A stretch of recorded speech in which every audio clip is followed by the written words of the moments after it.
Welcome to part 2 of the Sun Cure series, Cancer and God's Healing Sunlight. This is one of my favorite presentations here. I am John Everblest. For those of you who haven't seen part 1, let's just start. All right.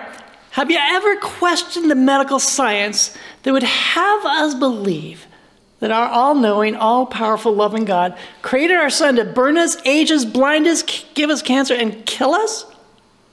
Well, it should be questioned. God's word tells us, commands us to test every spirit. So that's what we're going to do here today. If there is refuting science to these long-held medical assertions, we'll use that too. This lecture includes historical stories of some of the surprisingly simple, light-related things that people have done to trigger cancer, and some of the surprising, simple, little light-related things people have done to prevent and reverse cancer.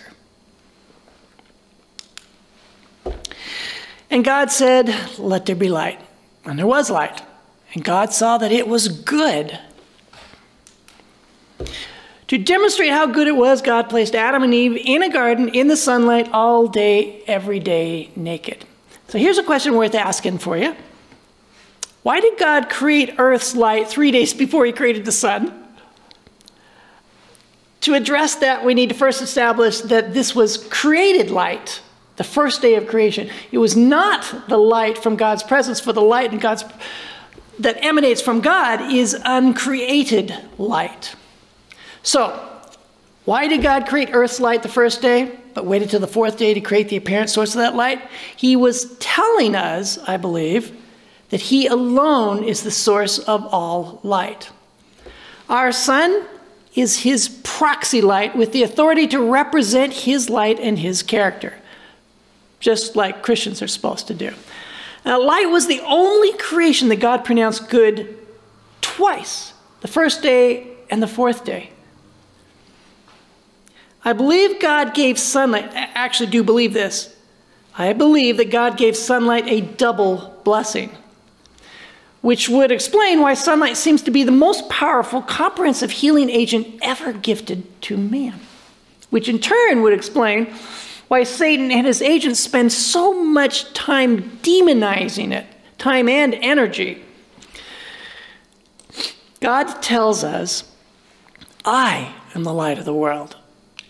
He uses light to represent himself, his character, his truth, his healing power. The classic example of that is this: the Son of Righteousness shall arise with healing in his wings. Notice the spelling of son. We are reminded that when Adam and Eve fell, God cursed the earth, not the sun. He cursed the earth a total of 3 times, the last one being the flood, of course. Now, because of those curses and sinful man's ever-increasing destruction of earth, our climate is subject to wide fluctuations between hot and cold, but sunlight still retains its healing properties. It's the earth that has gone wacky, not sunlight. Yet sunlight is still relentlessly demonized by the merchants of Pharmakeia. That demonization of God's sunlight is an ongoing attack that continually accuses God of lying when he pronounced sunlight good. You ever thought about that? Yet we know that God cannot lie, and that his spoken word is inherent with creative power. So, if he speaks that sunlight is good, then it is indeed good. It cannot be otherwise. It's impossible to be otherwise. This is a clear, plain as the nose on your face, obvious example of why we are to test every spirit. Believe not every spirit, but try the spirits whether they of God. 1 John 4:1. And yes, even the medical science spirits are to be tried by the word of God. And we may justifiably say, especially the medical spirits, because they hold our lives in their hands. It is written, "Man shall not live by bread alone, but by every word that proceedeth out of the mouth of God."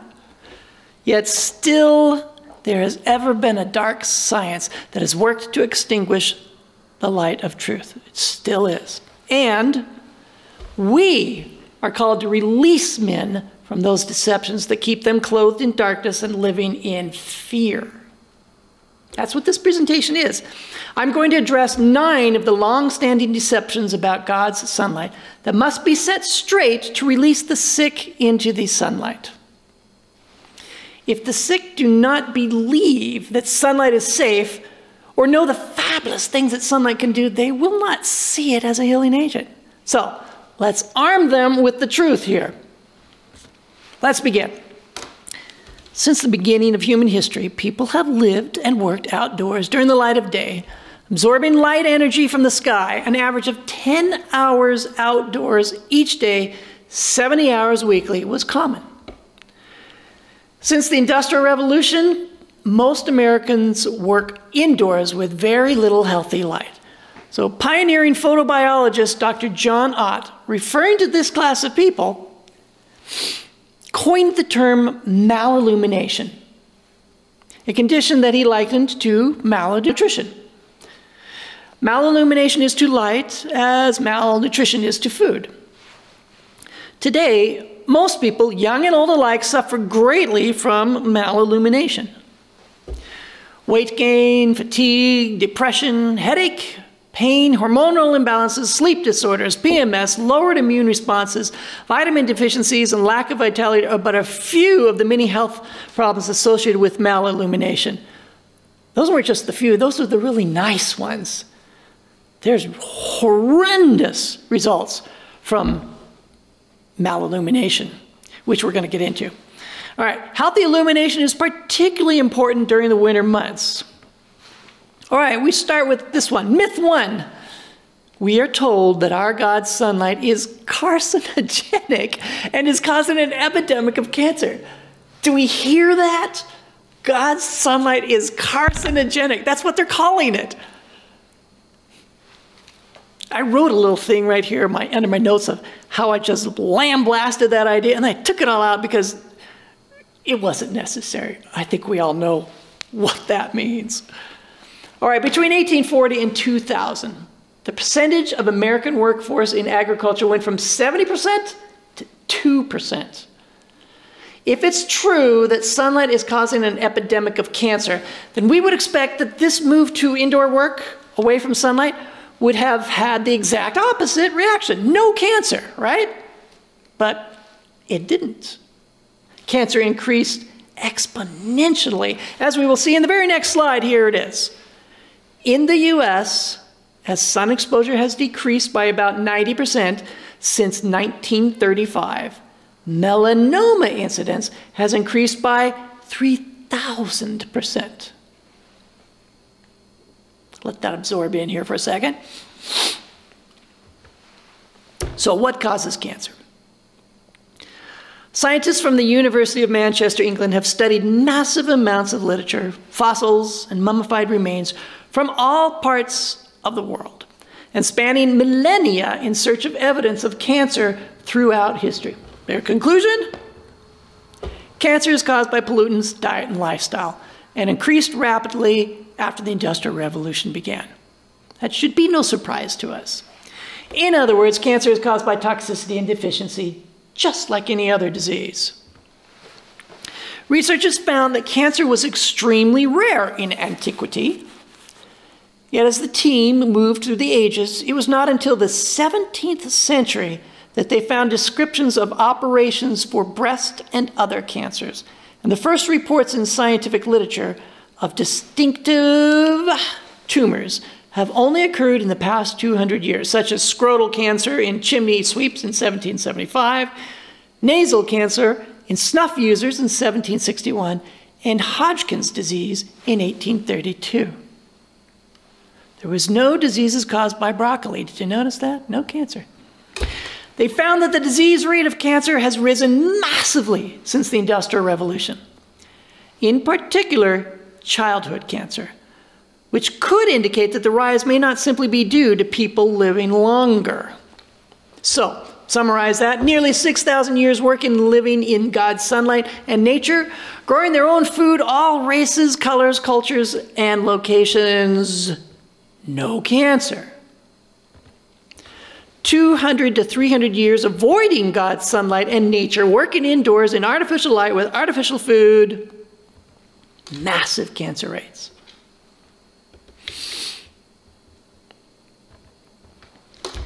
This African tribe lived in the sunlight all day, every day, naked, their entire lives, just like Adam and Eve.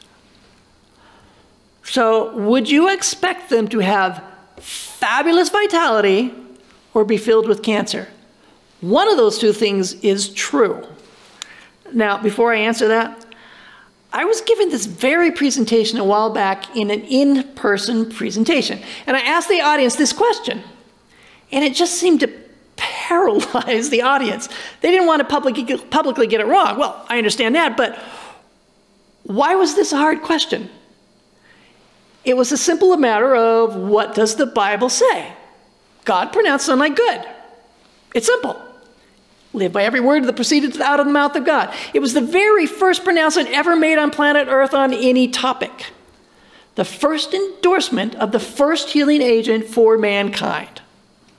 Okay, the next slide gives the answer to this question, and it will vindicate God in his pronouncement of sunlight good. From the Sanitarium News Bulletin, November 1, 1929. Some of the unclothed tribes of Central Africa who live on a diet similar to that of the gorilla, vegetarian diet mostly. They eat a few bugs too. And with their naked bodies bathed in the glowing rays of a tropical sun, are free from parasitic diseases and are possessed of a resistance so high that cancer, one of the scourges of all civilized lands, is unknown, and such a thing as appendicitis was never heard of. Their dark skins have a luster and silken feel that no cosmetic could improve. And the tide of life runs so high in their lithe bodies that there is no end to their endurances. These men run with government dispatches 60 miles a day, day after day, for hundreds of miles. So what's the answer? Fabulous vitality. Both Native American and Canadian Indians, also scantily clad, had the same kind of fabulous vitality and endurance before at least the Western influences dominated.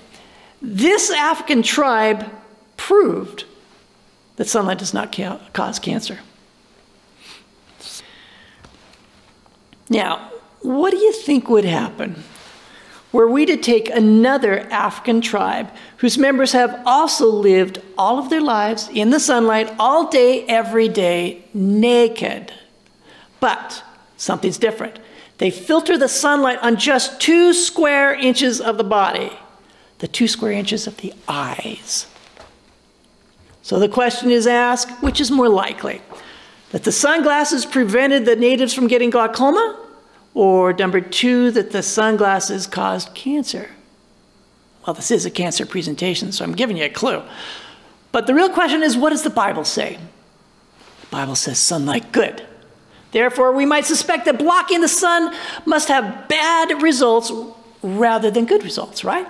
So let's let history vindicate God's word again. Here's what happened. This is from Dr. John Ott. At a dinner given prior to one of my lectures, I sat next to the daughter of the late Dr. Albert Schweitzer. Our conversation dwelt mostly on her experiences as assistant to her father at Lambarene on the west coast of Africa. I asked her about the rate of cancer of the people in that era. She replied that when her father had first started the hospital, they found, well, no cancer at all. But that now it was a problem. I asked if the people living there had started installing glass windows and electric light in their otherwise simple surroundings, and she said they had not. Then I half jokingly asked her if any of the natives wore sunglasses. She looked startled and then told me that the natives paddling their dugout canoes up and down the river in front of the hospital often wore no more than a loincloth and sunglasses. And indeed, some wore only the sunglasses. She further explained that the sunglasses represented a status symbol of civilization and education, and had a higher bartering value than beads and other such trinkets. So, even though natives are in the tropical sunlight all day, every day, naked their entire lives, they experience no cancer. But when they start blocking God's sunlight from entering just the eyes by wearing sunglasses all day, every day, cancer results. Cancer was not caused by sunlight to the skin, but distorted sunlight to the eyes. This is no normal discovery, folks. This should have been published abroad and kept before the people of the world. This has massive implications in every area of our lives. Yet the same agencies that tell us that sunlight is carcinogenic tell us that wearing sunglasses is important for our healthy eyes. We cannot mess with God's natural order of things and expect God's healing blessings. God pronounced sunlight good. If we shun God's healing provisions as something to be feared, we will receive exactly what we expect, suffering and death. For that is always what the alternative offers. Skin cancer cleared by light. Oh, that's interesting. Probably a new concept. Again, Dr. John Ott talking. One of my friends had been troubled with skin cancer, and on several occasions had undergone minor surgery. He was again having considerable difficulty, and his physician had recommended further surgery. However, on his own initiative, he decided to try the same UV ocular therapy that he was giving his wife for her eye condition. Immediately, his skin cancers began to disappear. And within a matter of 4 or 5 months, his skin appeared perfectly normal without surgery or treatment.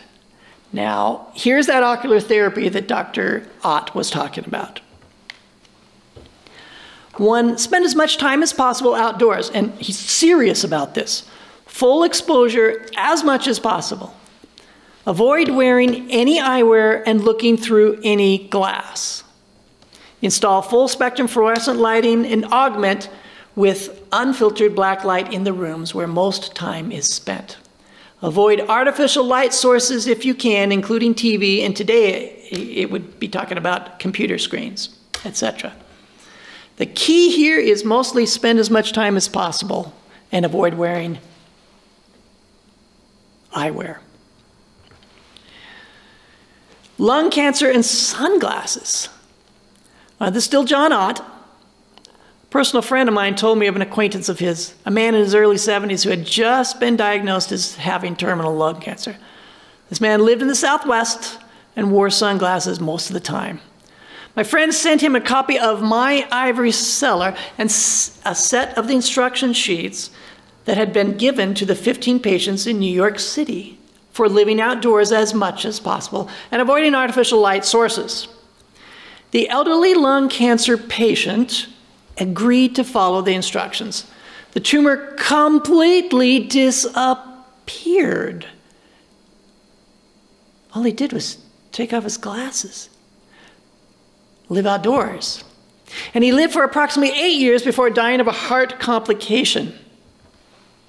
Still John Ott. Prostate cancer versus pink eyeglasses.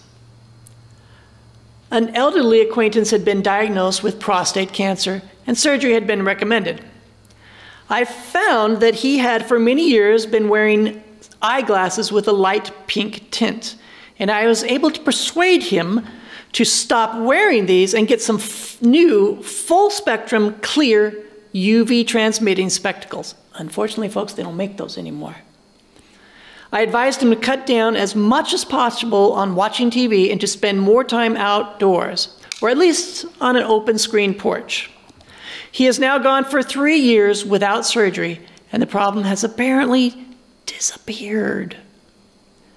There are several other stories available concerning pink and light in our health, just not enough to present them here. But beware of pink Pink has a particularly harmful effect in its level of distorting full light.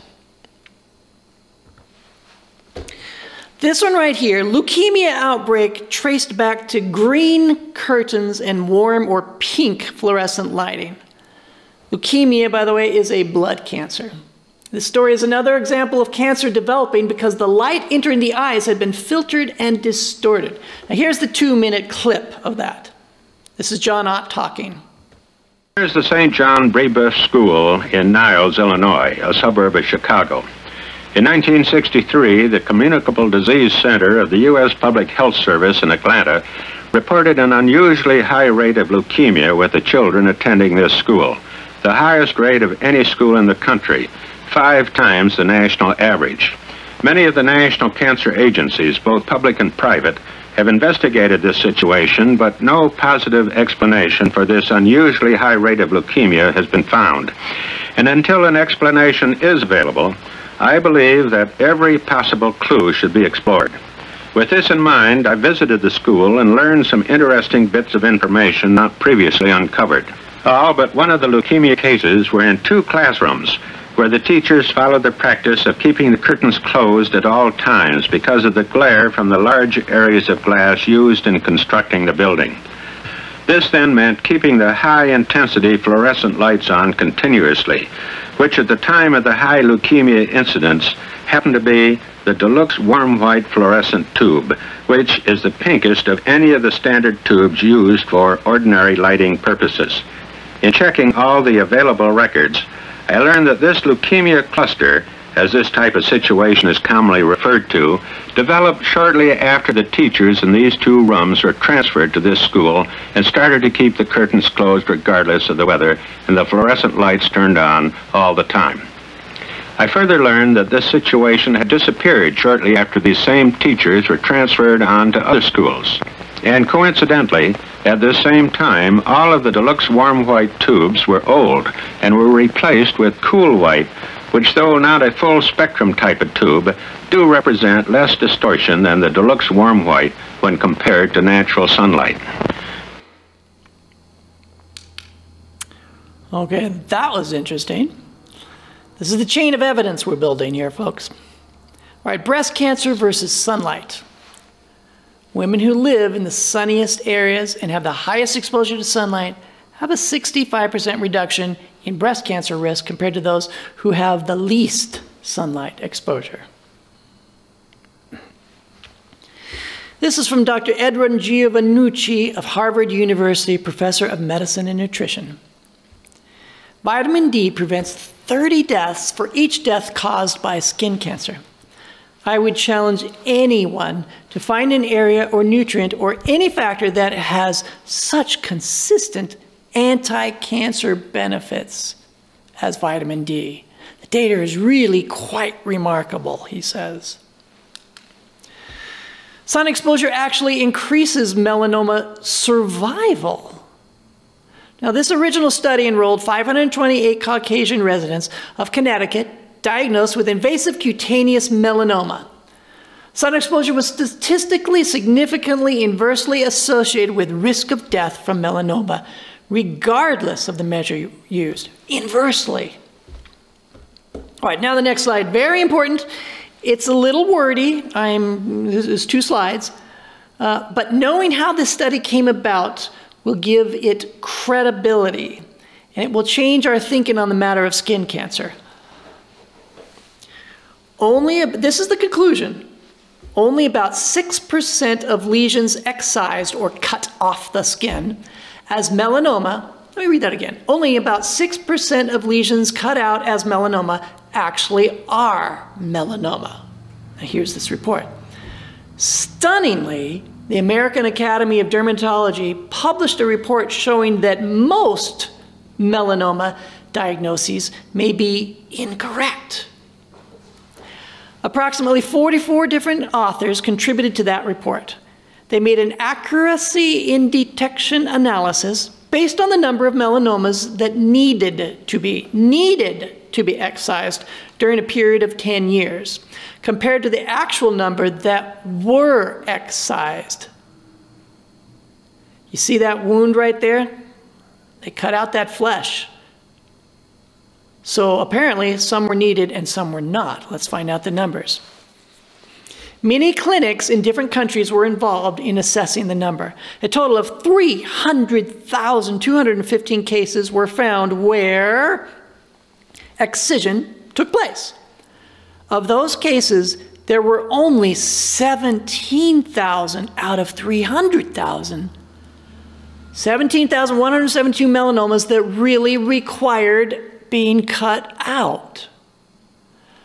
That leaves 283,043 that were excised and turned out to be benign lesions. Therefore, there were about 16.5 non-melanoma lesions removed for each lesion that was cancerous, and only about 6% were legitimate cancers. Benign refers to a condition, tumor, or growth that is not cancerous. In other words, 6% means that there is no skin cancer epidemic. But that's not the worst part. I mean, that's good and bad all on its own, but here's the rub. The original diagnosis of melanoma for that 94% who were misdiagnosed and were maimed from that little minor surgery, those diagnoses remained on the books and continues to be left in the cancer statistic, making it still appear as though there is a cancer epidemic of skin cancer. This slide and the next slide validate each other. You'll see why. Here it is. Melanoma has been shown to follow the increase of dermatologists for 33 years.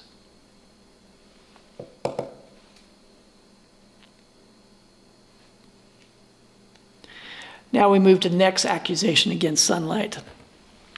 Myth number 2, we are told that sunscreen prevents cancer. Okay? It's widely accepted across the world. The green line there you see, actually sunscreen seems to enable cancer, and that green line is the increase in sunscreen sales in millions. Melanoma in both sexes followed that line for 64 years. That is not a coincidence. 64 years, that is quite a margin of error. You seeing the patterns happening here? Yeah.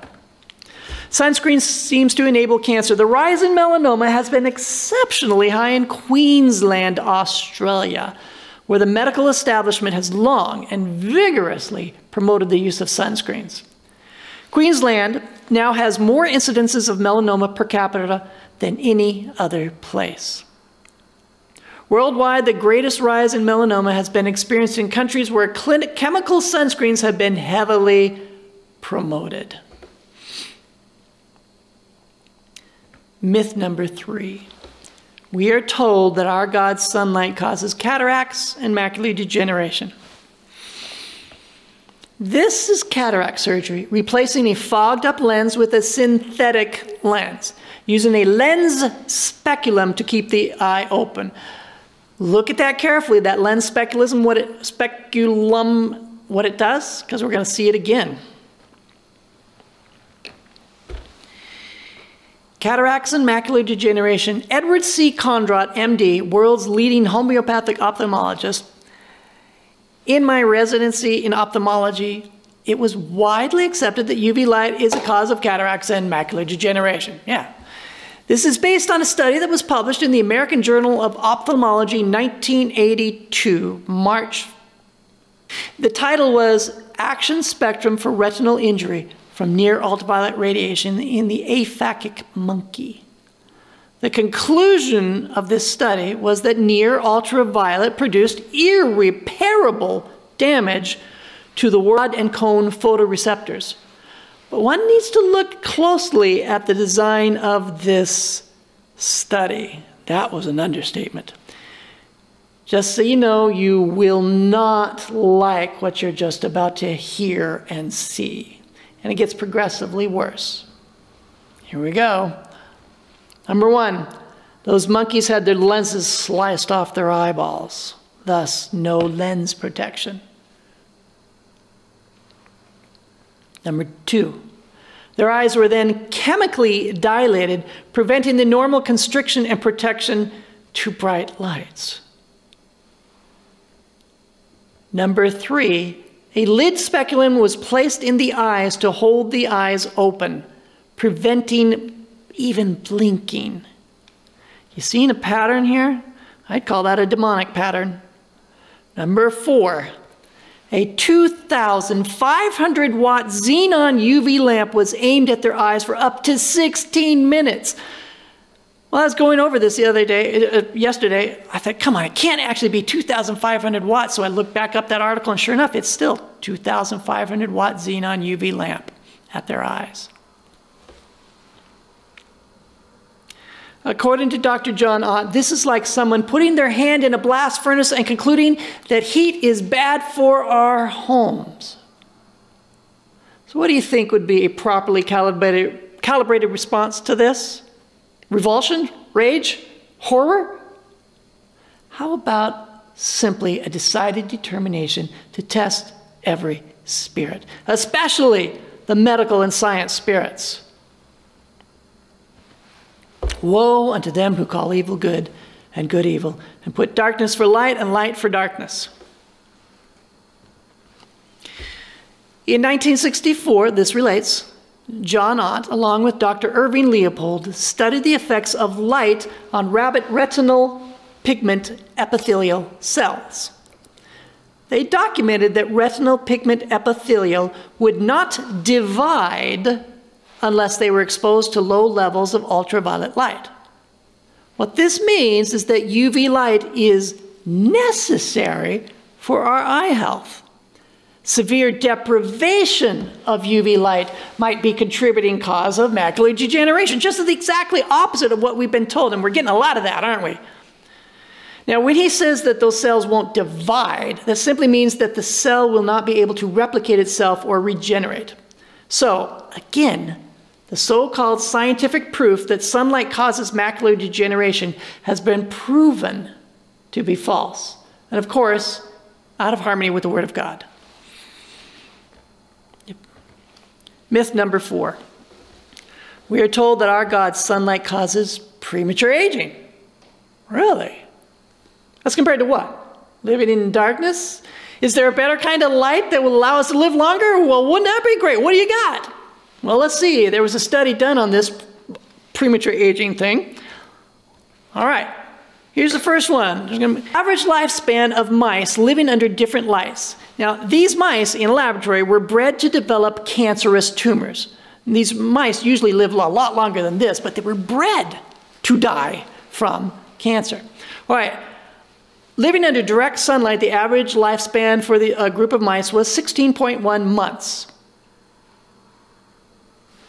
All right, so we would expect now that if this one is the most aging, then the other ones will be living longer than 16.1 months, right? Here we go.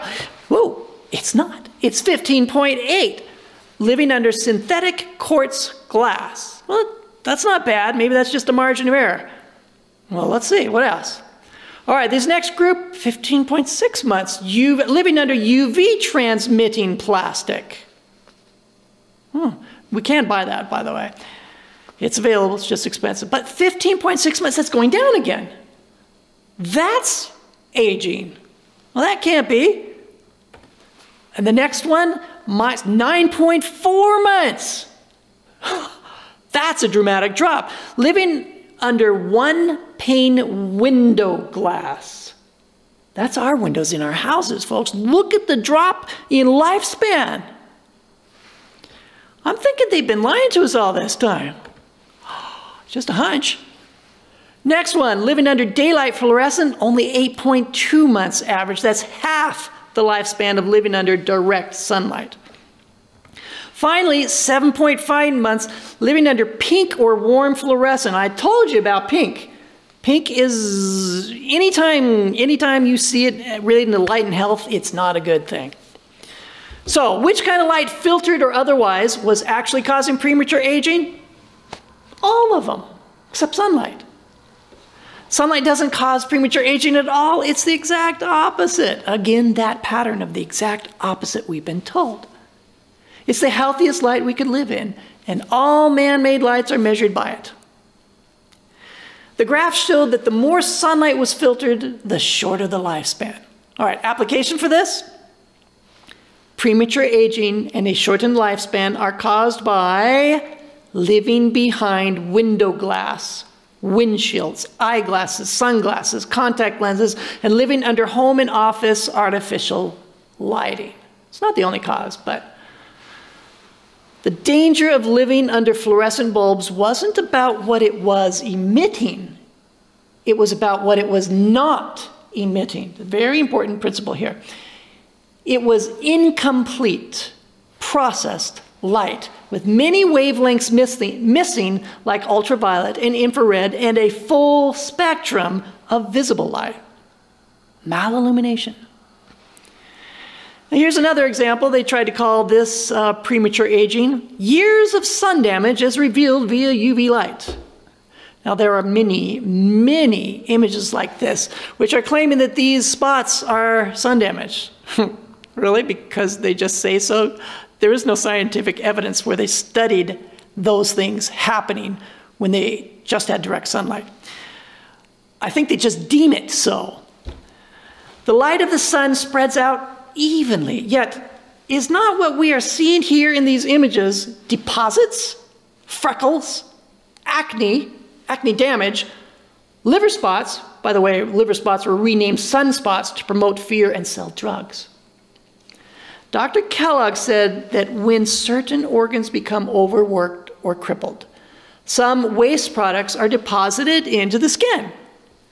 Kellogg talked his entire career about the toxic nature of meat and how it overworks the liver and kidneys, etc. Charlotte Gerson, daughter of Max Gerson, founder of the Gerson Therapy, held her hand out for the camera and said, "Look, no liver spots." She was an old woman at the time.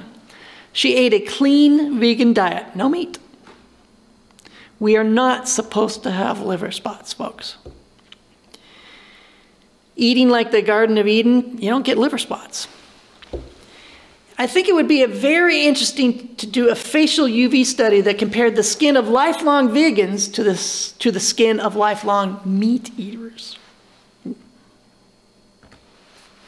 Myth number 5, or accusation number 5. We are told that cancer develops on the skin that is most exposed to sunlight.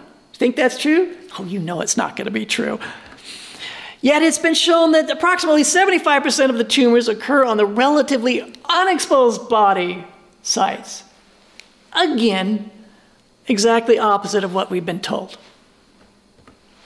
Myth number 6, we are told that 15 minutes per day of sunlight to face and hands is all we need.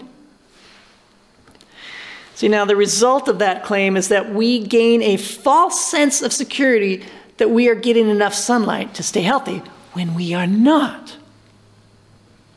According to Dr. John Harvey Kellogg, this was a long time ago, 2/3 of the population in the United States live in cities, and nearly all are suffering from lack of contact of the skin, of the sun with skin.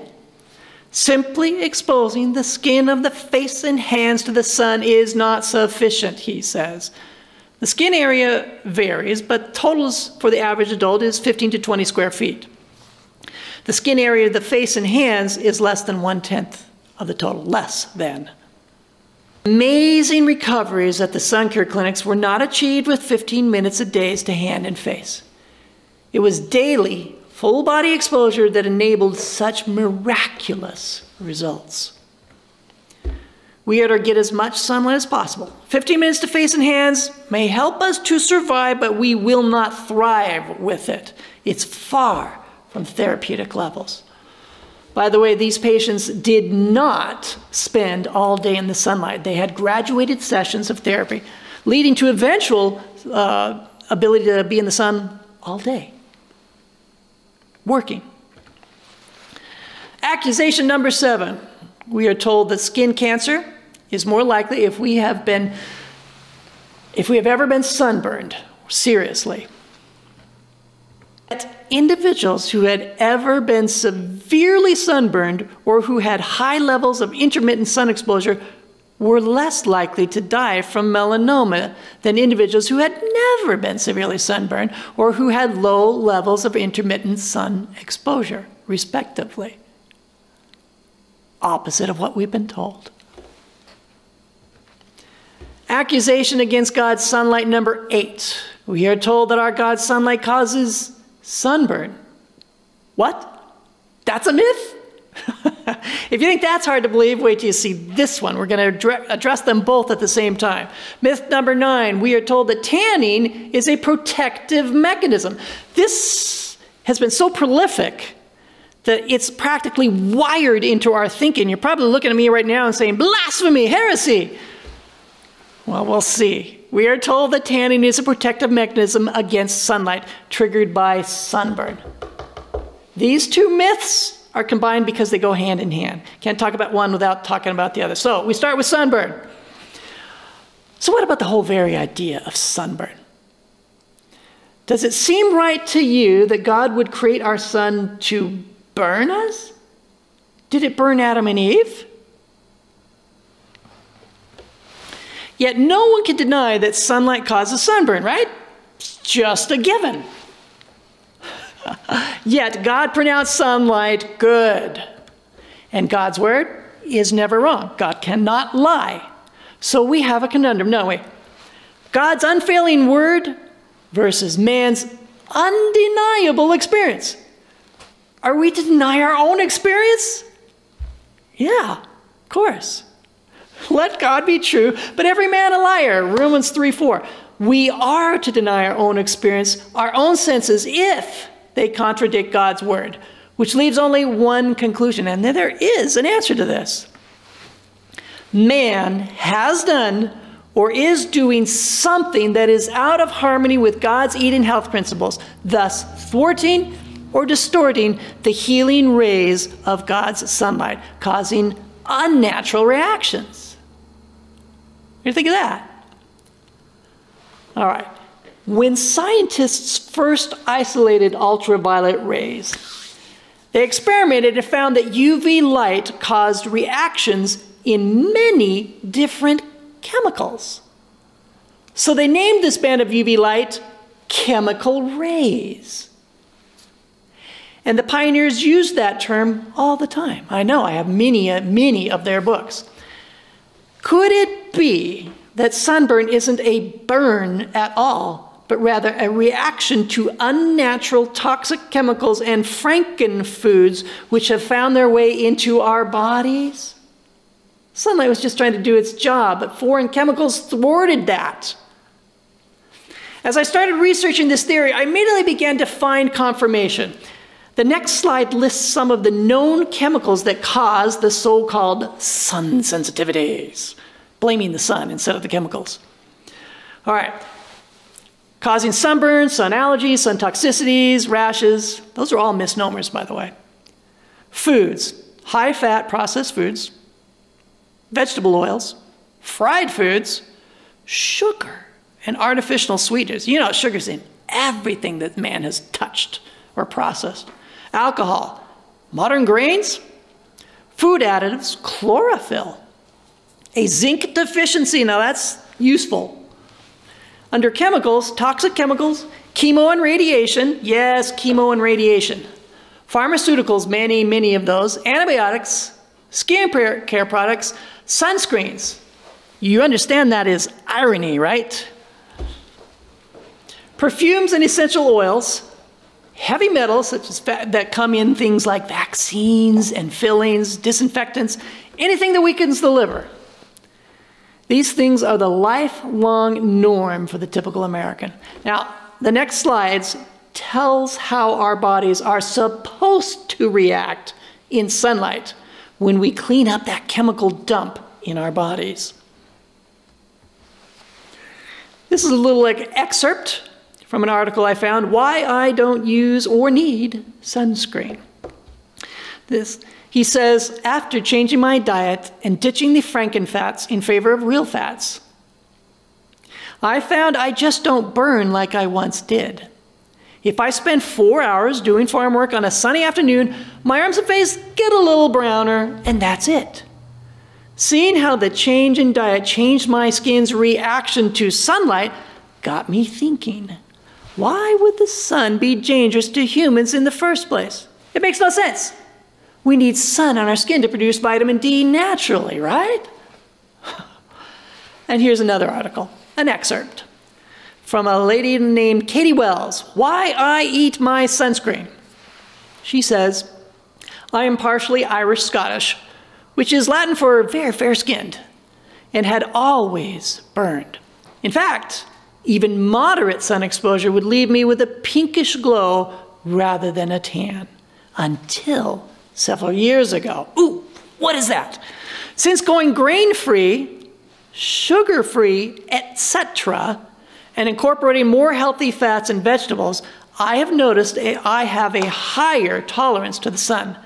Not only don't burn, but I am able to stay out in the sun longer without the tiniest bit of pink. And I tan more easily than I ever have before, which is saying something since I have red hair. I started working in the garden for hours at a time during the heat of the day without burning. We also went to Florida for vacation, and I was at the beach for 4 hours between 11 to 3 with no sunscreen, and I didn't burn at all. Now it's me talking here. I had that same sort of burnless experience in the sun when I went through an 11-day lifestyle healthcare program in Battle Creek. You know, if a sunburn isn't what we've been led to believe, then neither is tanning, is it? Did you notice that her detoxified body didn't actually require itself to turn pink before tanning? That is wildly significant here. It tells us that tanning is not a response to skin damage from burning. Well, what is it? If our bodies can tan without first burning or even turning pink, then tanning is not a protective mechanism triggered by sunburn. Is that soaking in? Which finally fits. For why would God create our sun for our health and then protect us from it? That sun is his proxy that represents his light, his righteousness, his goodness. When he placed Adam and Eve in the garden in the sunlight all day, every day naked, did they then have to be protected from that sunlight? Was his sun faulty? No. God said it was good. That was God showing us, demonstrating that sunlight is good. So what is the purpose of a tan? Because all modern day science say it's protective. So we have to conjecture here. And we have some help from history. What is the purpose of tan, if not for protection from the sun? The answer must be something that is in harmony with sunlight good, with God's word. History may again provide the answer. All right. The pioneer practitioners of the sun cure treated end-stage TB patients successfully with sunlight for decades. And they observed something quite unexpected having to do with the purpose of the tan. You ready? Tanning accelerated healing. This is Dr. Harris speaking. It has been a common observation that the cure of a tuberculosis patient parallels roughly the degree of skin pigmentation, tanning. The greater the pigmentation, the more rapid the cure. Can you believe this? A common observation among the pioneer practitioners of heliotherapy. Ask yourself this question: how is it that such an amazing discovery like that got buried? This is remarkable, and that burial was intentional. Tanning doesn't protect us from the sun. Tanning makes sunlight more effective for healing. We've just seen that the protection from burning comes from a clean, natural diet, not tanning. Tan skin should be our natural estate.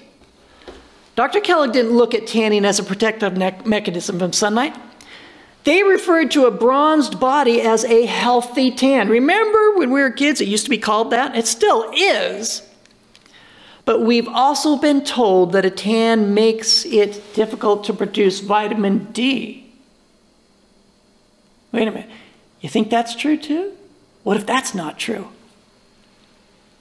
We think it's true. That's almost hardwired in us as well. If that's true, why would God do that? If vitamin D is as important as we have been led to believe, then why would God shut it off as we tan? Something's off here. And right when we were demonstrating to God that we are serious about using His sunlight, don't we need to build up a store of it in our bodies to carry us through the winter? That's what we've always thought, heard, been told. All right, so for the sake of argument, let's just say that it's true that tanning diminishes vitamin D production. Given that these pioneers tell us that the greater the pigmentation, the more rapid the cure, we may reasonably therefore suspect that vitamin D may not be the only healing mechanism in sunlight.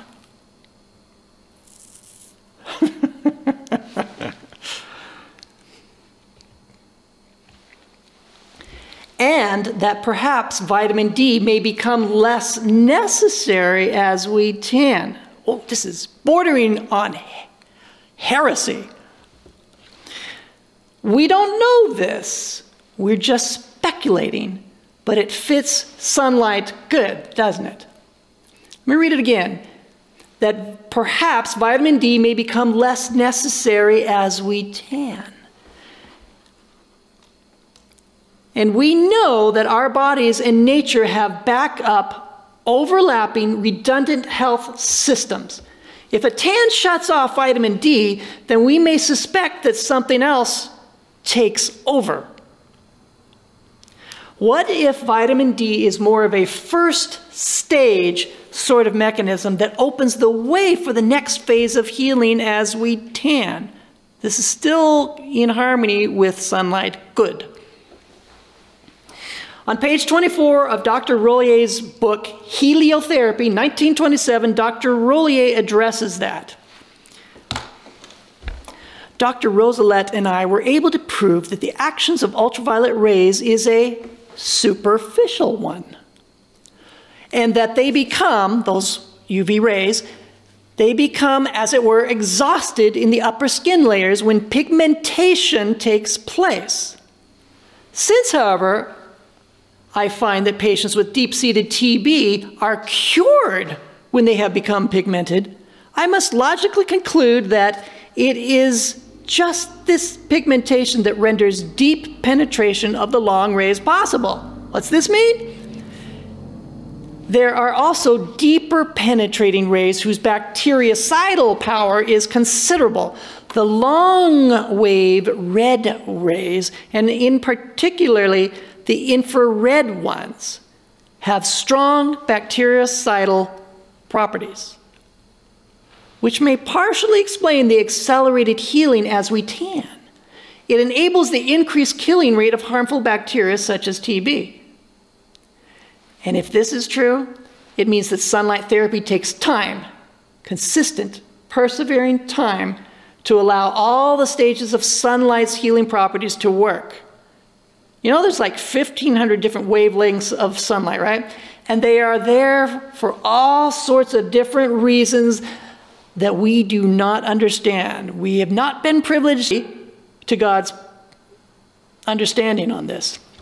This is why I focus on history's stories of healing rather than the theories of today's merchants of pharmakeia who have absolutely no experience treating patients with sunlight, only that false theory that claims that God's sunlight is bad. This is why we test every spirit. If they contradict God when He says sunlight is good, then they have no credibility. There is no light in them. Now, Here is Dr. Kellogg's observations on the value of tanning from a completely different perspective altogether. Yet both Rollier's and Kellogg's observations can coexist in harmony and are consistent with sunlight good. Ready? Improved circulation of the skin, which accompanies the pigmentation, is always attended by relief from a multitude of disagreeable symptoms. Really? Where was that in the medical literature? Anyone practice that? That is amazing. And if these general light applications are supplemented by other indicated physiological measures and by proper regulation of the diet and general habits of life, multitudes of cases incurable by other means may be, in the course of a few months, restored to excellent health. Thank God for these pioneers, literally. That is amazing. No wonder sunlight has been attacked so aggressively for so long by Satan and his agents. This is an enormous, brilliantly shining gem of healing information. Lord, forgive us that we have ever doubted you when you told us that sunlight was good. Here's an application. We need to get the sick into the sunlight and get them tanned to give them relief from a multitude of disagreeable symptoms. The sick must be tanned, as do we all. Now the question is asked, just how does tanning and an improved skin circulation accelerate healing? He told us that it does, but he didn't really explain how. Well, Dr. Kellogg has some pretty powerful things to say about that. Starting with this. Phototherapy, that includes sunlight and artificial lights. Phototherapy is a useful means of producing local and general hyperemia of the skin for relief of the visceral congestion, which is rarely absent in chronic disease. Hyperemia means extra blood. So the skin filled with blood. Visceral congestion means congestion of the internal organs, which is rarely absent in chronic disease. The pallor, the paleness, the pallor of the skin, which is nearly always present in chronic invalids, signifies not only anemia of the skin, but necessarily implies also congestion of the viscera. The general muscular weakness, he's diverting here a moment, the general muscular weakness which accompanies chronic disease prevents exercise, so that the muscles as well as the skin are anemic, and that's not good. The importance of this fact will be recognized when it is considered that the muscles, when active, are capable of holding 1/2 of all the blood in the body. The idle muscles contain not more than 1/4 or 1/6 as much blood as the active muscles. He's going someplace with this. A pale skin and inactive muscles necessarily imply congested viscera. This chronic congestion of vital organs necessarily results in derangement of functions and often in change of structure. That cannot be good, folks. All right, in other words, light therapy, in this case a tan, can restore the normal balance of circulation, which will decongest the internal organs and relieve a multitude of disagreeable symptoms. And as a reminder, we also learned in the Sun Cure Movement presentation that sunlight can also develop and tone muscles even in bedridden patients if they are regularly in the sunlight. So, sunlight does both of these automatically when we are regularly in the sun. Now that is a healthcare system. Automatically, we don't do anything, we don't try. It just happens when we're in God's outdoor environment and expose ourselves to it. Does both, decongest vital organs and builds muscles. We don't even have to think about it. We just have to get as much sunlight as possible in as much skin as possible regularly. It's part of God's magnificent outdoor healthcare system. Now, Dr. Kellogg is about to tell us what relief from chronic congestion of vital internal organs means. what it can do. And he illustrates the decongesting benefits of a tan by reminding his readers how much a sunburn and an electric light bath cabinet relieve internal organs. That was the first electric sauna, which we'll get to in a bit. He's a bit wordy, but when he's done, we will clearly understand the importance of a tan's ability to decongest internal organs and balance the circulation. Starting with sunburn, Dr. Kellogg says, the intense reddening of the skin, which appears usually within 10 or 12 hours after a sufficiently prolonged exposure to intense actinic rays, UV, is evidence of a complete relaxation of the vessels in the skin and filling of these vessels with blood to an extraordinary degree. It's not a burn you're looking at, that's blood coming to the surface, but it's called a burn. It's a misnomer again. The skin is capable of holding, when these vessels are fully distended, 1/2 to 2/3 of all the blood in the body. The therapeutic significance of this fact lies in the influence which congestion of the skin exercises upon the blood volume of internal parts. If the blood supply of the skin is within a short time increased from a small fraction of the total blood volume to 1/3 or 1/2 of the whole amount of blood contained in the body, then, and here's the kicker, it is evident that we possess in artificial congestion of the skin a method whereby we may quickly withdraw from the great vascular organs of the trunk from 1/4 to 1/2 of their total contents. Thus, here it is, affording almost instant relief to a congested liver, engorged spleen, hyperemic lungs, inflamed stomach or intestines, or congested spinal cord. And that was not a complete list. So keep in mind that Kellogg is not recommending sunburn. No, no, no. Still, more effects are described for the sanitarium light bath cabinet in the next slide. This is an electric light bath cabinet. That one is mine. This is Dr. Kellogg's incandescent electric light bath cabinet. He invented it soon after his friend Thomas Edison perfected the light bulb. This is an infrared sauna powered by 50 Edison light bulbs, original, and lined with mirrors all the way around it. Treatment is between 6 minutes to half an hour, depending on the reason for using it. Since I own one of these things and I use it, I know the therapeutic value. He continues, by a daily repetition of this procedure, think of this as tan as well, by a daily repetition of this procedure, normal conditions are gradually restored here. The circulation of the skin becomes more and more active, and the amount of blood in the over-distended internal organ is diminished. The enlarged liver, the enlarged spleen contract, the congested sympathetic nerve centers return to the normal state, and the vital resistance of the tissues is increased. The inflammation of mucous membranes of the stomach and intestines and biliary passages disappear. The digestive secretions acquire their normal characteristics. The liver, adrenals, and lymphatic glands and other poison-destroying organs resume their functions.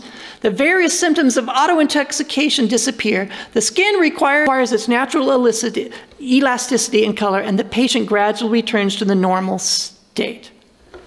This is why Dr. Kellogg said the improved circulation of the skin, which accompanies the pigmentation, is always attended by relief from a multitude of disagreeable symptoms. Yes, a sunburn can do this. A light bath cabinet can do this. An infrared sauna can do this. A tan can do this. And hydrotherapy, consistently done, can do this. But a tan has by far the greatest all-around benefits and lasts the longest. So how long does the good skin circulation of a thorough tan last? Isn't that a good question? Fortunately, they had an answer. Hasselbalch noted that the increased vascularity of the skin, circulation, induced by light lasts for 6 to 9 months. Does sunbathing boost the immune system? That's a reasonable question to ask. Yeah, Dr. Kellogg says the increase of leukocytes occurs within half an hour after a general light application, sunlight application, and may amount to as much as 90% increase. The average, however, increases about 25 to 30%. The remarkable increase in the immunizing power of the blood demonstrated by Dr. Leonard Heel and his associates suggests that the skin may play an important part in defending the body against infection by raising the immunizing power of the blood under the influence of sunlight rays. Dr. Kellogg continues, the tanned skin is able to defend itself against cold and to protect the body against disease much more efficiently than the pale anemic skin which has not been kissed by the sun. That's a lot to take in, isn't it? The pigmented skin of one habituated to sun exposure is much more resistant to infection. Febrile rashes, such as chickenpox, affect least the well-pigmented areas. So what does the pen of inspiration say about sunlight and the sick? Oh, she said a lot, but I'm just going to give you one. Oh, it's a beautiful statement. The feeble one should press out into the sunshine as earnestly and naturally as do the shaded plants and vines. The pale and sickly green blade that has struggled up out of the cold of early spring puts out the natural and healthy deep green after enjoying for a few days the health and life-giving rays of the sun. Go out into the light and warmth of the glorious sun, you pale and sickly ones, and share with vegetation its life-giving, health-dealing power. Among civilized people, this is Dr. Kellogg talking, the skin is universally anemic and enfeebled by the universal practice of overclothing. In view of the important functions of the skin, there should be a widespread campaign to introduce sunbathing and the construction of sunny, open-air gymnasiums, such as was at the Battle Creek Sanitarium. The Battle Creek Sanitarium had over 1,000 different baths and therapies, yet sunlight was considered to be one of their most effective treatments. All right, let's bring this back on around to cancer and sunlight and wrap this up. Dr. Kellogg says, persons who have been subjected to operations or other treatments for cancer should take care to have their skins thoroughly tanned and keep them tanned by applications of natural or artificial sunlight. Sunlight should also be employed as a preventive measure in all cases in which there is a hereditary predisposition to cancer. These TB patients at Leysen, Switzerland, spent more time in the sunlight and had more skin exposure than anyone, some of them for years. Yet they never developed cancer. If there was ever any group of people whose immune system were seriously compromised, and it was these near-death patients at Leysen. They would have been wildly susceptible to cancer if sunlight actually caused cancer. These sun cure patients also proved that cancer is not caused by sunlight, and that when placed on a cleansing vegetarian diet, they were no longer sensitive to sunlight and they no longer burned. As we come to the end of this presentation, we cannot help but notice an interesting parallel. And here it is. If we approach the light of God's presence in a spiritually polluted state, His light will be as a consuming fire to us. If we approach God's proxy light, sunlight, in a physically polluted state, we will also burn. In conclusion, as we have tested here the medical science that calls God's light darkness and darkness light, the pattern is revealed and the conviction takes hold that it is spiritual and medical madness to place man's reason and science above God's revelations. It is the God of Israel alone who heals us. His agencies alone are blessed. Everything else is a counterfeit. God bids us use the natural agencies he has provided to cooperate with him in healing us. He blesses his agencies for our healing as we use them. And using them is a public expression of our trust in God as our healer and protector. We are to be witnesses for the power of his blessed healing agents. Yet to be the most effective witnesses, the most effective medical missionaries, and the healthiest we can be, we must reboot our health reform efforts and start at the very beginning. And God saw the light that it was good. Thank you.